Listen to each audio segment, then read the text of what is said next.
কবিগুরু রবীন্দ্রনাথ ঠাকুর বলেছিলেন, যদি তোর ডাক শুনে কেউ না আসে তবে একলা চলো রে। তো আমার মনে হয় আজকেই সেই পারফেক্ট দিন, একলা বৈশাখ একলা বানাও। আর শেষ পাতে একদম চেটেপুটে খেয়ে মনের আনন্দে পয়লা বৈশাখ মানাও।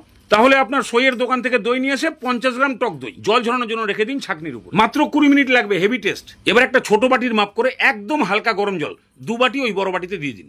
তার মধ্যে ওই একই বাটির মাপের 1 বাটি গুঁড়ো দুধ দিয়ে ভালো করে এটাকে মিশিয়ে রেখে দিন। ঠিক এরকম টাইপের একদম মিশিয়ে দিতে হবে। এবার একটা ক্যারামেল তৈরি করতে হবে।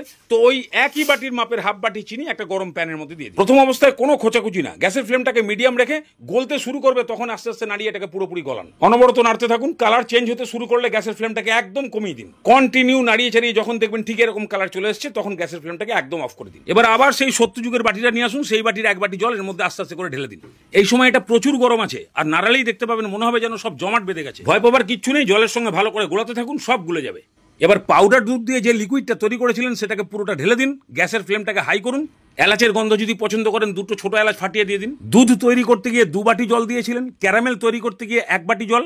এবার এটাকে হাই ফ্লেমে ভালো করে ফুটিয়ে 1.5 বাটি মতন জল ভালো করে শুকিয়ে ফেলুন। ঠিক এরকম টাইপের ঘনত্ব এসে গেলে এবার গ্যাসের ফ্লেমটাকে নিভিয়ে এটাকে হালকা ঠান্ডা করুন। এবার দেখুন সেই ছাঁকনির দই একদম ভালো মতো ছেঁকে গেছে। একটা বাটির মধ্যে নিয়ে দইটাকে ভালো করে ফেটিয়ে ওখান থেকে 1.5 হাতা মতন দুধ দিয়ে এটাকে ভালো করে মিশিয়ে দিন। এবার যে পাত্রে মিষ্টি দই পাতবেন তার মধ্যে সেই উষ্ণ গরম দুধটা ঢেলে দিন। এবার দই মাখানো দুধটাও বাটি থেকে নিয়ে একদম কাচিয়ে কুচিয়ে এর মধ্যে ঢেলে দিন, ভালো করে মেশান।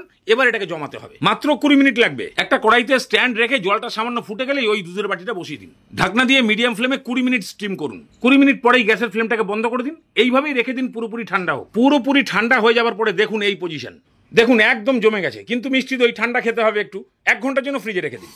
1 ঘন্টা পর দেখুন। এবার আজকের এই শুভ নববর্ষে একে কেটে কুটে চেটে পুটে খান, অথবা কপালে টিকলি লাগিয়ে অফিসে যান, সবেতেই শুভ।